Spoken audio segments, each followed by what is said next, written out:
সৌদিয়ানদের সবচেয়ে প্রিয় খাবার হলো আলবাইক, মুরগি জাতীয় একটা খানা, রোস্ট জাতীয়, এটা খায় বেশি তারা সৌদিয়ানরা। এই আলবাইকের দোকান সবচেয়ে বেশি চলে, মানে ওইখানে। এই আলবাইকের দোকানের মধ্যে আমার বাংলাদেশি ছেলে, আমি নিজে দেখছি, এইবারও দেখছি, সারাটা রাত ডিউটি করছে। আলবাইক মানে মুরগি বিক্রি করে হোটেলের মধ্যে। ফজরের নামাজের আজান হইছে, আমরা হোটেল থেকে ওযু করে মসজিদে হারামে ফজরের নামাজ পড়তে যাচ্ছি।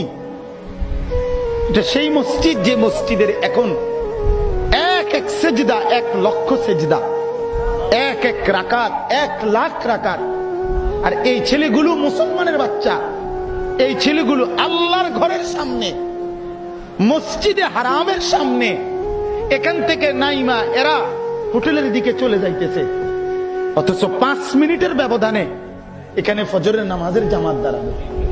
3 মিনিটের ব্যবধানে,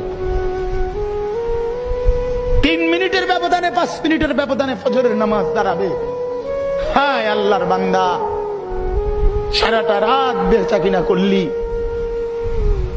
সারাটা রাত যে মালিকের হাত দিয়ে বেচলি, যে মালিকের জবান খাটাইয়া বেচলি, সে মালিকের ঘরে এতটা কাছের থেকে যে ছেলে নামাজ পড়ে না, ইটালির থাকার সেই ছেলে কি নামাজ তাইলে পড়ে পুরা?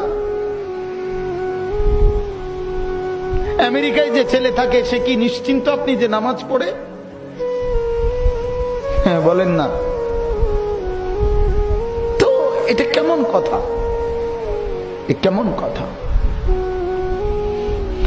এক মুসলমানের জন্য এটা কেমন কথা? এক বাপ শুধুমাত্র টাকাই হিসাব করবেন। আহা,